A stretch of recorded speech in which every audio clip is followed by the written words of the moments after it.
Hello friends, welcome back to my YouTube channel arts students corner. उम्मीद है आप लोग अच्छे होंगे, अपनी पढ़ाई बहुत अच्छी तरीके से कर रहे होंगे और आपने इस चैप्टर का पार्ट 1 देख लिया होगा। अगर नहीं देखा होगा तो अभी आप लोग से रिक्वेस्ट है कि जाके देख लीजिए, उससे आपको इस चैप्टर को समझने में और भी आसानी होगी। और साथ ही साथ अपने साथ बुक्स खोल के भी जरूर बैठिएगा, उससे भी आपको बहुत हेल्प मिलेगा। चलिए बिना देरी की फटाफट शुरू करते हैं। हमारा क्लास 12 एनसीईआरटी का बुक है फंडामेंटल्स ऑफ ह्यूमन ज्योग्राफी, उसका चैप्टर 7 चल रहा है, टर्शियरी एंड क्वाटरनरी एक्टिविटीज़। इसी के बारे में हम लोग पढ़ें। प्राइमरी और सेकेंडरी का हमने पढ़ लिया है। अब चाहें तो मेरे चैनल पे वीडियोस देख सकते हैं और नोट्स एक वीक के अंदर अंदर आ जाएंगे, तो उसके लिए भी स्टे ट्यून्ड। चलिए बिना देरी के फटाफट शुरू करते हैं। हमने फैक्टर्स अफेक्टिंग ट्रांसपोर्ट तक पढ़ लिया था। अभी हम स्टार्ट करेंगे कम्युनिकेशन टॉपिक से। उम्मीद है आप लोग को समझ आएगा, लाइन बाय लाइन एक्सप्लेनेशन मिलेगा। अच्छा लगेगा तो लाइक कर दीजिएगा, ज़्यादा से ज़्यादा शेयर कीजिएगा इस वीडियो को अपने दोस्तों के साथ और चैनल को सब्सक्राइब करना मत भूलिएगा। चलिए बिना देरी के फटाफट से शुरू करते हैं। तो ये हमारा टॉपिक कम्युनिकेशन, जिसका मतलब होता है संचार। इसके बारे में हम लोग पढ़ते हैं। देखते इसमें दिया क्या हुआ है। Communication services involve the transmission of words and message, facts and ideas. संचार सेवाओं में शब्दों और संदेशों, तथ्यों और विचारों का प्रेषण सम्मिलित है। The invention of writing preserve messages and help to make communication dependent on means of transport.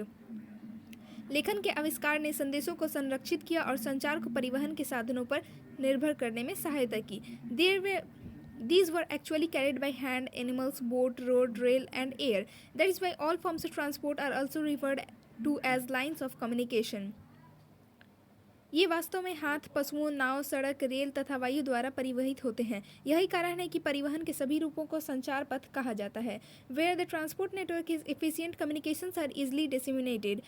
Certain developments such as mobile telephony and satellites have made communications independent of transport. जहाँ परिवहन जाल तंत्र सक्षम होता है, वहाँ संचार का फैलाव सरल होता है। मोबाइल, दूरभाष और उपग्रहों जैसे कुछ विकासों ने संचार को परिवहन से मुक्त कर दिया है। All forms are not fully disassociated because of the cheapness of older systems. पुराने तंत्रों के सस्ता होने के कारण संचार के सभी रूपों का साहचर्य पूर्ण रूप से समाप्त नहीं हुआ है। सॉरी, मैं इसको नीचे करना भूल गई थी। तो यहाँ पे हमने पढ़ा दिया है। चलते हैं अपने नेक्स्ट पेज की तरफ। Thus, very large volumes of mail continue to be handled by post office all over the world. Some of the communication services are discussed below. अतः पूरे विश्व में अभी भी विशाल मात्रा में डाक का निपटान डाकघरों द्वारा हो रहा है। कुछ संचार सेवाओं की चर्चा नीचे की गई है। तो पहला है टेलीकम्युनिकेशंस, पढ़ लेते हैं इसको, यानी कि दूर संचार।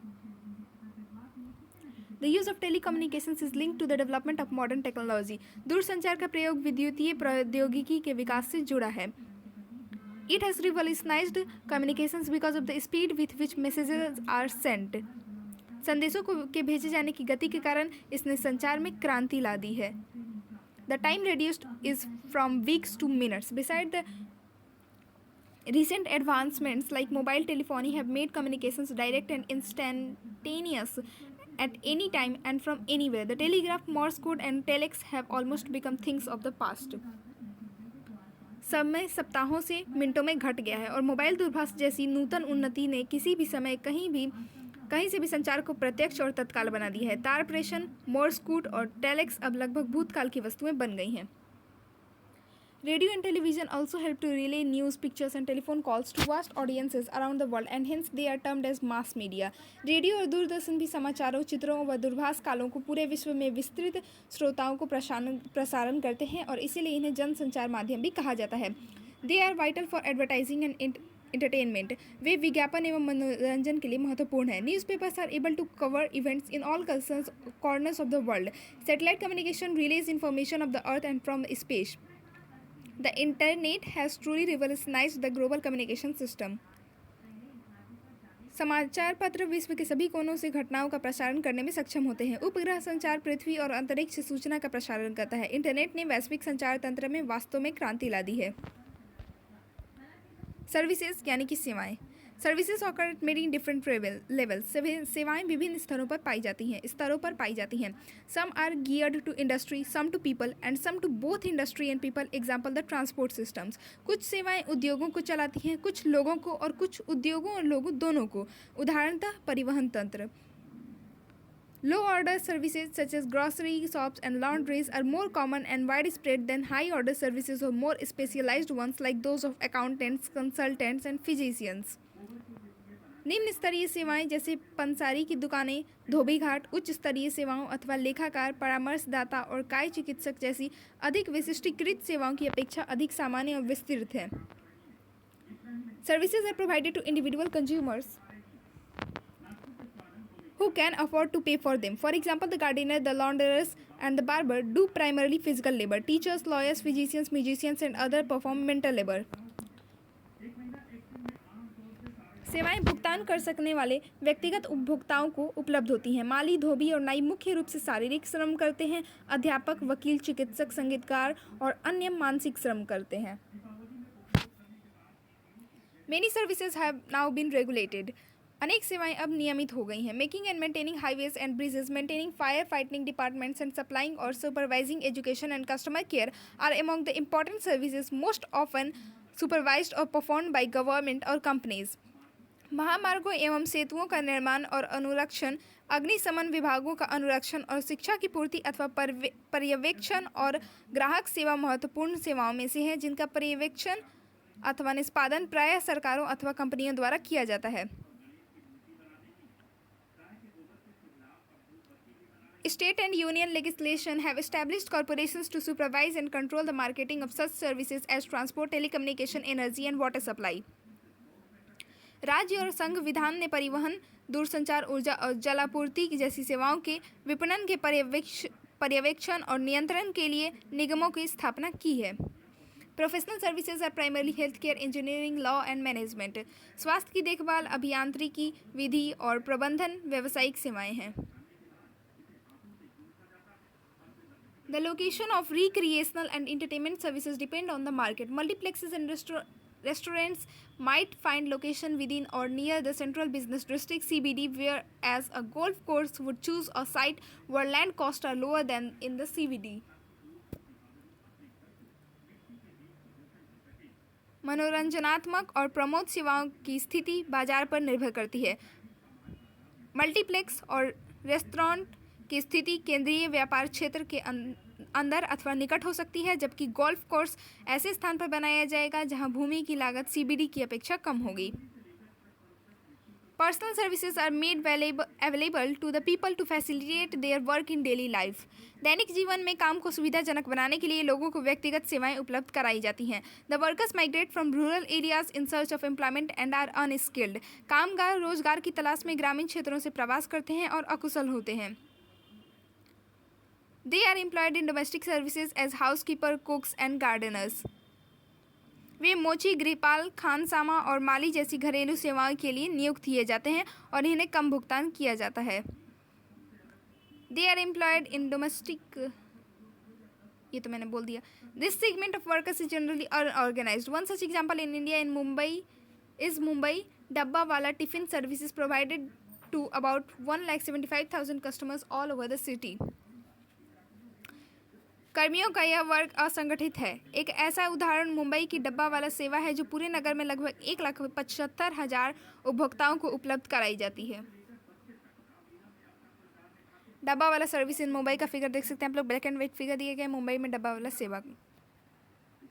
People engaged in tertiary activities, तृतीय क्रियाकलापों में संलग्न लोग। Today most people are service workers.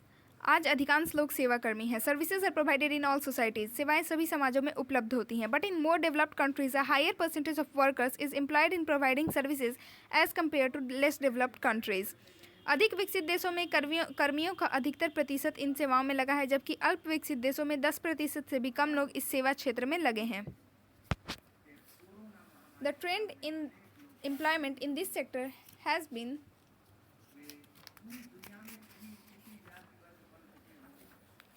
increasing while it has remained unchanged or decreasing in the primary and secondary activities.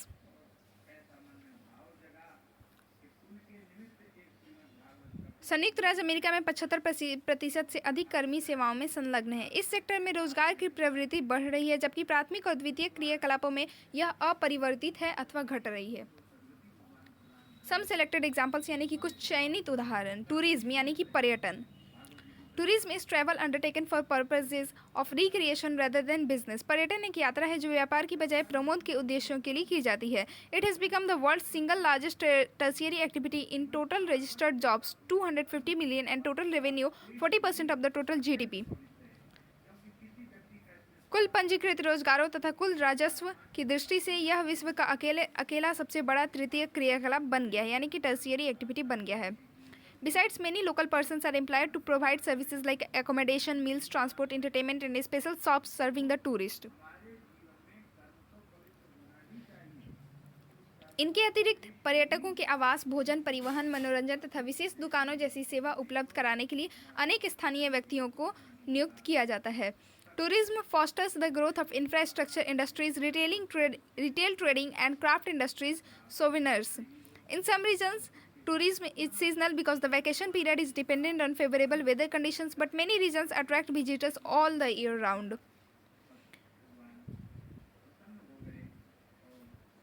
पर्यटन अवसंरचना उद्योगों, फुटकर व्यापार तथा शिल्प उद्योगों को पोषित करता है। कुछ प्रदेशों में पर्यटन ऋतुनिष्ठ होता है क्योंकि अवकाश की अवधि अनुकूल मौसमी दशाओं पर निर्भर करती है, किंतु कई प्रदेश वर्ष पर्यंत पर्यटकों को आकर्षित करते हैं। यहाँ पे एक फिगर देख सकते हैं आप लोग, tourist skiing in snow capped mountain slopes of Switzerland. Switzerland में बर्फ से ढकी पर्वत चोटी पर स्कीइंग करते पर्यटक। टूरिस्ट रीजन्स यानी कि पर्यटक के प्रदेश या पर्यटक प्रदेश। The warmer places around the Mediterranean coast and the west coast of India are some of the popular tourist destinations in the world.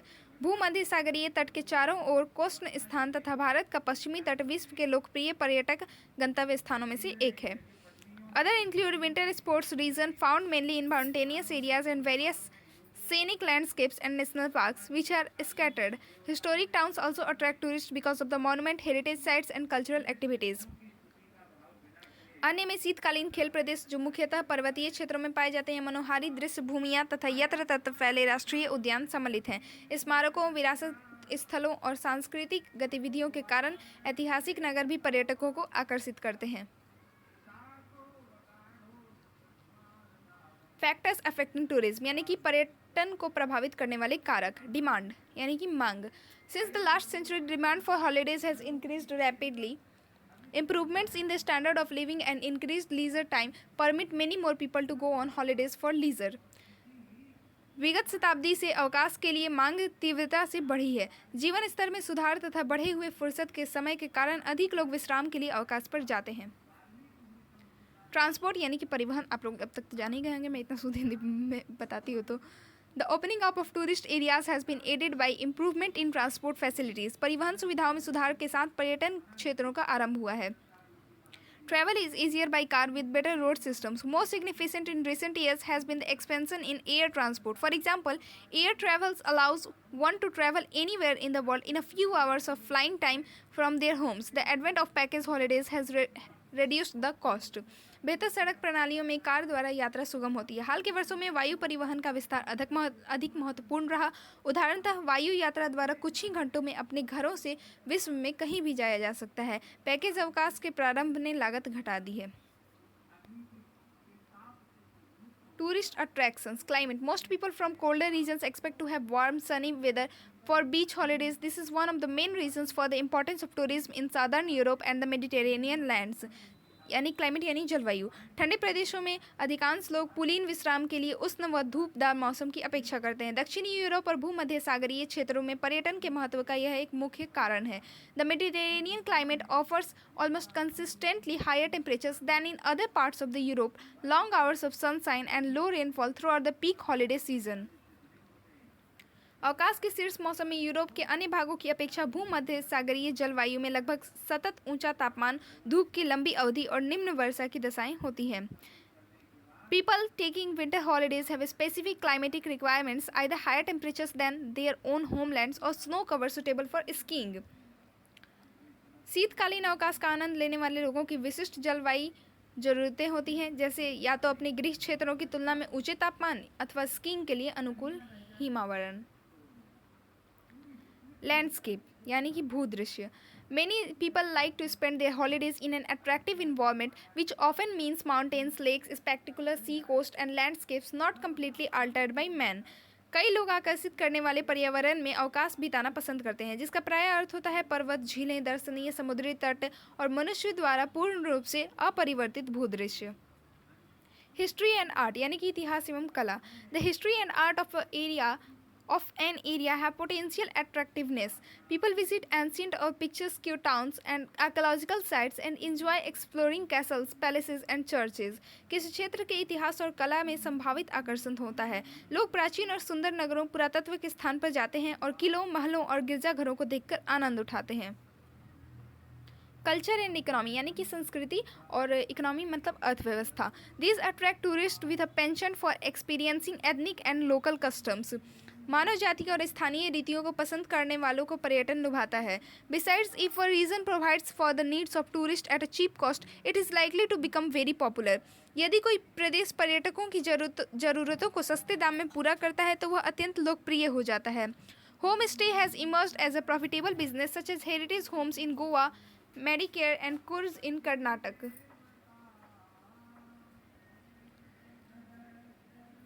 घरों में रुकना एक लाभदायक व्यापार बनकर उभरा है, जैसे कि गोवा में हेरिटेज होम्स तथा कर्नाटक में मेडिकेरे और कुर्ग।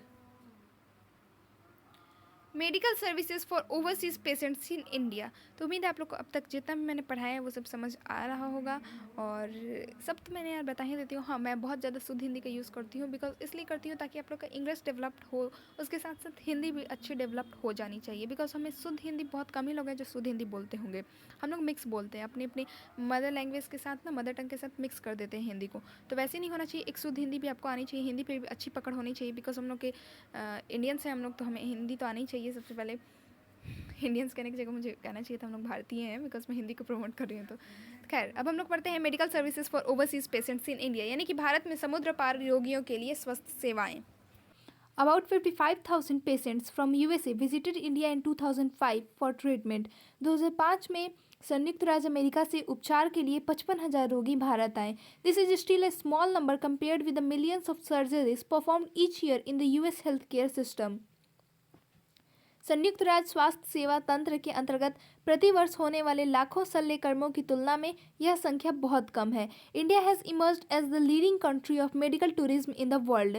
भारत विश्व में चिकित्सा पर्यटन में अग्रणी देश बनकर उभरा है। World class hospitals located in metropolitan cities cater to patients all over the world. महानगरों में अवस्थित विश्व स्तरीय अस्पताल संपूर्ण विश्व के रोगियों का उपचार करते हैं। Medical tourism brings abundant benefits to developing countries like India, Thailand, Singapore and Malaysia.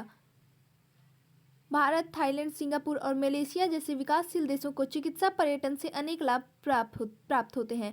Beyond medical tourism is the trend of outsourcing of medical test and data interpretation.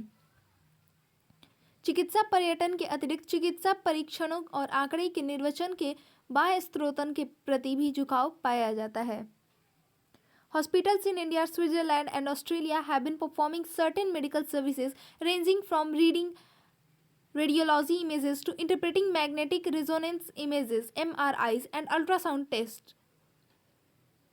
Bharat, Switzerland और ऑस्ट्रेलिया के अस्पताल विकिरण बिंबों के अध्ययन से लेकर चुंबकीय अनुनाद बिंबों के निर्वचन और पराश्राव्य परीक्षणों तक की विशिष्ट चिकित्सा सुविधाओं को उपलब्ध करा रहे हैं। Outsourcing holds tremendous advantages for patients if it is focused on improving quality or providing specialized care. तो बाह्य स्रोतन में यदि यह गुणवत्ता में सुधार करने अथवा विशिष्ट सेवाएं उपलब्ध कराने पर केंद्रित है तो बाह्य स्रोतन रोगियों के लिए अत्यधिक लाभ होता है। मेडिकल टूरिज्म यानी कि चिकित्सा पर्यटन। When medical treatment is combined with international tourism activity, it lends itself to what is commonly known as medical tourism. जब चिकित्सा उपचार को अंतर्राष्ट्रीय पर्यटन गतिविधि से संबद्ध कर दिया जाता है तो इसे सामान्यतः चिकित्सा पर्यटन कहा जाता है।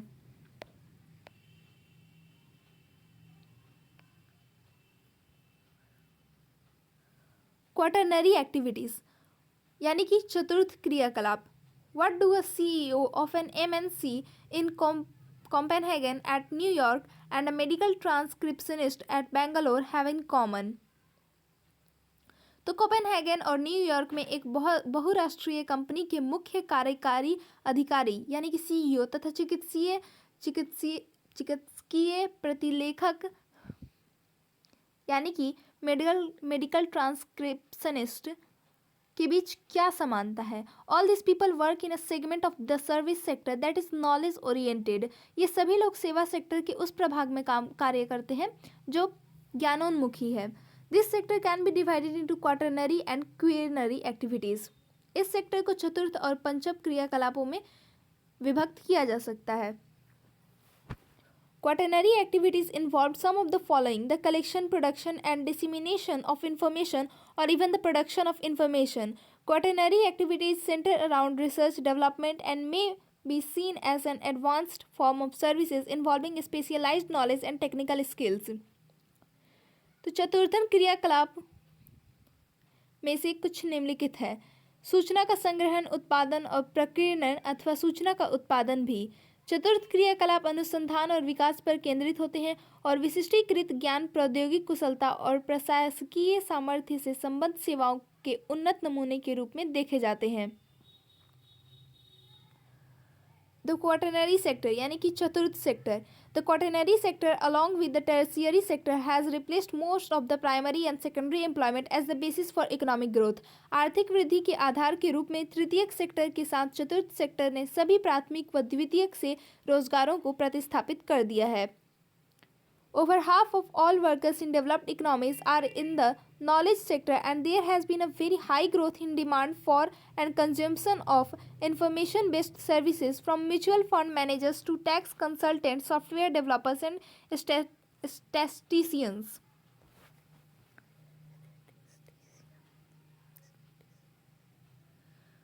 विकसित अर्थव्यवस्थाओं में आधे से अधिक कर्मी ज्ञान के इस क्षेत्र में कार्यरत हैं तथा पारस्परिक कोष प्रबंधकों से लेकर परामर्शदाताओं, सॉफ्टवेयर सेवाओं की मांग में अति उच्च वृद्धि हुई है। Personal working in office buildings, elementary schools and university classrooms, hospitals and doctors' offices, theatres, accounting and brokerage firms all belong to this category of services. कार्यालय भवनों, प्रारंभिक विद्यालयों, विश्वविद्यालयी कक्षाओं, अस्पतालों व डॉक्टरों के कार्यालयों, रंगमंचों, लेखा कार्य और दलाली की फर्मों में काम करने वाले कर्मचारी इस वर्ग की सेवाओं से संबंध रखते हैं।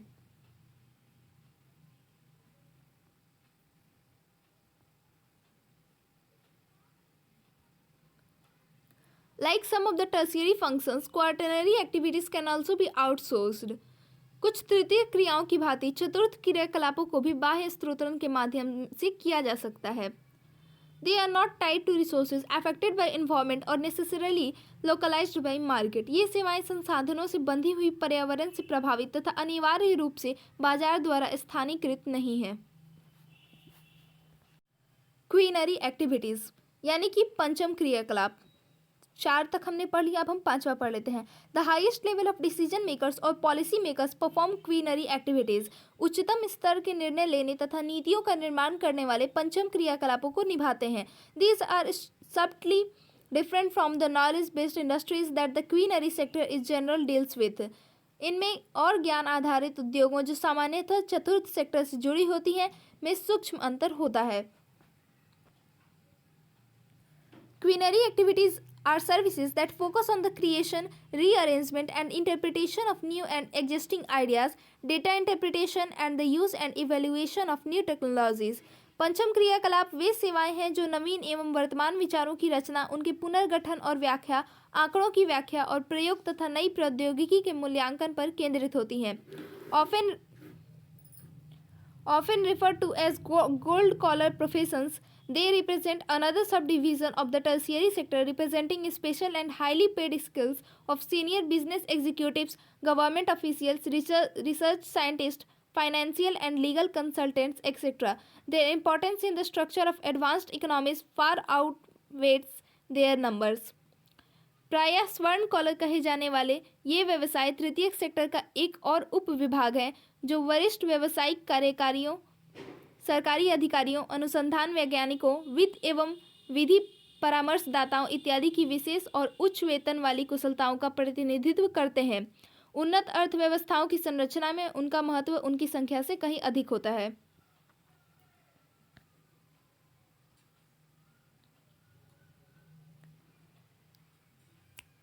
Outsourcing has resulted in the opening up of a large number of call centers in India, China, Eastern Europe, Israel, Philippines, and Costa Rica.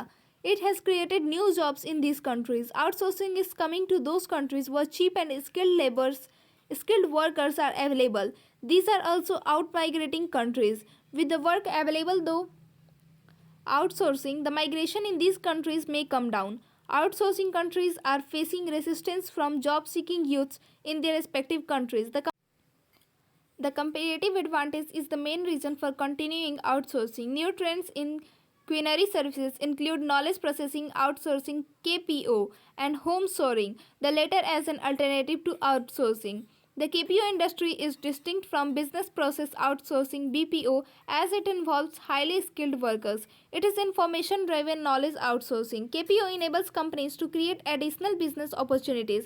Examples of KPOs include research and development R&D activities, e-learning, business research, intellectual property research, legal profession and the banking sector. तो मैंने एक ही बार पढ़ दिया, अब इसका मतलब मैं समझा देती हूँ। बाह्य स्रोतों के परिणाम स्वरूप भारत, चीन, पूर्वी यूरोप, इजराइल, फिलीपींस और कोस्टा रिका में बड़ी संख्या में कॉल सेंटर खुले हैं, यानी कि कॉल सेंटर खुले हैं। इससे इन देशों में नए काम उत्पन्न हुए हैं। बाह्य स्त्रोतन उन देशों में आ रहा है जहां सस्ता और कुशल श्रम उपलब्ध है। ये उत्प्रवास वाले देश भी हैं। बाह्य स्त्रोतन के द्वारा काम उपलब्ध होने पर इन देशों से प्रवास कम हो सकता है।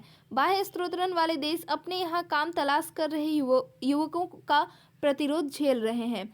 बाह्य स्त्रोतन के बने रहने का मुख्य कारण तुलनात्मक लाभ है, यानी कि आउटसोर्सिंग। बाह्य स्त्रोतन मतलब आप लोग आउटसोर्सिंग समझिएगा। पंचक सेवाओं की नवीन प्रवृत्तियों में ज्ञान प्रकमन, बाह्य स्त्रोतन, केपीओ और होम शेयरिंग है, जो बाह्य स्त्रोतन का विकल्प है। ज्ञान प्रकरण बाह्य स्त्रोतन उद्योग व्यवसाय प्रकमन आउटसोर्सिंग से भिन्न है, क्योंकि इसमें उच्च कुशल कर्मी सम्मिलित होते हैं। यह सूचना प्रेरित ज्ञान की आउटसोर्सिंग है, यह कह सकते हैं बाह्य स्त्रोतन है। ज्ञान प्रकरण बाह्य स्त्रोतन कंपनियों को अतिरिक्त व्यावसायिक अवसरों को उत्पन्न करने में सक्षम बनाता है। ज्ञान प्रकरण बाह्य स्त्रोतन के उदाहरणों में अनुसंधान और विकास क्रियाएं, ई लर्निंग, व्यवसाय अनुसंधान, बौद्धिक संपदा अनुसंधान, कानूनी व्यवसाय और बैंकिंग सेक्टर आते हैं। आउटसोर्सिंग यानी कि बाह्य स्त्रोतन। एक मिनट में आप लोग को लिख के दिखा देती हूँ, हो सकता है मेरा प्रोनाउंसिएशन से आप लोग को समझ नहीं आ रहा होगा।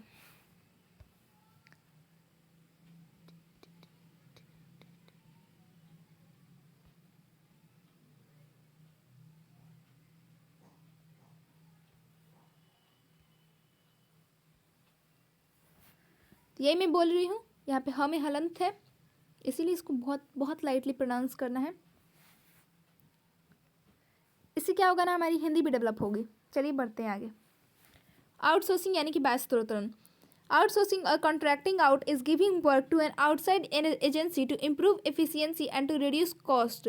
बाह्य स्त्रोतन अथवा ठेका देना दक्षता को सुधारने और लागतों को घटाने के लिए किसी बाहरी अभिकरण को काम सौंपना है। When outsourcing involves transferring work to overseas locations, it is described by the term offshoring. Although both offshoring and outsourcing are used together. जब बाह्य स्त्रोतन में कार्य समुद्र पार के स्थानों पर स्थानांतरित कर दिया जाता है तो इसको अपतरण यानी कि ऑफशोरिंग कहा जाता है। यद्यपि दोनों अपतरण और बाह्य स्त्रोतन का प्रयोग इकट्ठा किया जाता है। Business activities that are outsourced include information technology, human resources, customer support and call center services, and at times also manufacturing and engineering. जिन व्यापारिक क्रियाकलापों को बाह्य स्त्रोतन किया जाता है उनमें सूचना प्रौद्योगिकी, मानव संसाधन, ग्राहक सहायता और कॉल सेंटर सेवाएं और कई बार विनिर्माण तथा अभियांत्रिकी भी सम्मिलित की जाती हैं। Data processing is an IT-related service easily be carried out in Asian, East European, and African countries. In these countries, IT-skilled staff with good English language skills are available at lower wages than those in the developed countries. आंकड़ा प्रक्रमण सूचना प्रौद्योगिकी से संबंधित एक सेवा है जिसे आसानी से एशियाई, पूर्वी यूरोपीय और अफ्रीकी देशों में क्रियान्वित किया जाता है। इन देशों में विकसित देशों की अपेक्षा कम पारिश्रमिक पर अंग्रेजी भाषा में अच्छी निपुणता वाले सूचना प्रौद्योगिकी में कुशल कर्मचारी उपलब्ध हो जाता है। Thus, a company in Hyderabad or Manila does work on a project based on GIS techniques for a country like USA or Japan. Overhead costs are also much lower, making it profitable to get job work carried out overseas, whether it is in India, China, or even a less populous country like Botswana in Africa. अतः हैदराबाद अथवा Manila में स्थापित एक company भौगोलिक सूचना तंत्र की तकनीक पर आधारित परियोजना पर संयुक्त राज्य अमेरिका अथवा जापान जैसे देशों के लिए काम करती है। श्रम संबंधी कार्यों को समुद्र पार क्रियान्वित करने से, चाहे वह भारत, चीन और यहाँ तक कि अफ्रीका का कम सघन जनसंख्या वाला देश बोत्सवाना हो, ऊपरी लागत बहुत कम होती है, जिससे यह सेवा लाभदायक हो जाती है। द डिजिटल डिवाइड यानी कि अंकीय विभाजक। अब हम लोग इसको पढ़ लेते हैं। Opportunities emerging from the information and communication technology based development is unevenly distributed across the globe. सूचना और संचार प्रौद्योगिकी पर आधारित विकास से मिलने वाले अवसरों का वितरण पूरे ग्लोब पर असमान रूप से वितरित है। There are wide ranging economics, political and social differences among countries. देशों में विस्तृत आर्थिक, राजनीतिक और सामाजिक भिन्नताएं पाई जाती हैं। How quickly countries can provide ICT access and benefits to its citizens is the deciding factor. निर्णायक कारक यह है कि कोई देश कितनी शीघ्रता से अपने नागरिकों को सूचना और संचार प्रौद्योगिकी तक पहुँच और उसके लाभ उपलब्ध करा सकता है। While developed countries in general have surged forward, the developing countries have lagged behind and this is known as the digital divide. विकसित देश सामान्य रूप से इस दिशा में आगे बढ़ गए हैं, जबकि विकासशील देश पीछे रह गए हैं और इसी को अंकीय विभाजक कहा जाता है, यानी कि डिजिटल डिवाइड कहा जाता है। Similarly, digital divide exists within countries. For example, in large countries like India or Russia, it is inevitable that certain areas like metropolitan centers possesses better connectivity and access to the digital world versus peripheral rural areas. इसी प्रकार देशों के भीतर अंकीय विभाजक विद्यमान है। उदाहरण के रूप में भारत अथवा रूस जैसे विशाल देश में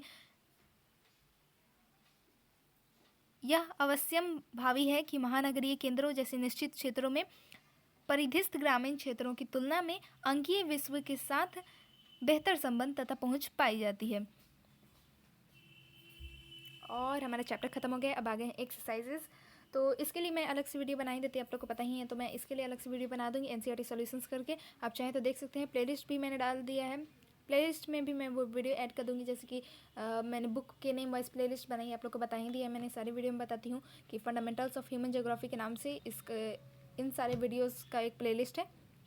इस बुक में जितने भी चैप्टर्स हैं उसके लिए इस बुक के नेम से प्लेलिस्ट है, और जितने भी चैप्टर वो वाले जो भी क्या नाम है उसका, इंडिया पीपल एंड इकोनॉमी, उसमें है। और ऐसे ही मैंने पॉलिटिकल साइंस और हिस्ट्री का भी बनाया। हिस्ट्री में मैंने नेम नहीं रखा है, हिस्ट्री मैंने बुक 1, बुक 2, बुक 3 करके रखा है, तो वो आप लोग ध्यान दे दीजिएगा। तो उम्मीद है आप लोग को वीडियो अच्छा लगा होगा, पूरा चैप्टर समझ आ गया होगा। कोई डाउट होगा तो कमेंट सेक्शन में मुझसे पूछ सकते हैं, और लाइक कर दीजिएगा, ज़्यादा से ज़्यादा शेयर कीजिएगा और चैनल को सब्सक्राइब करना मत भूलिएगा। Thank you for watching the video.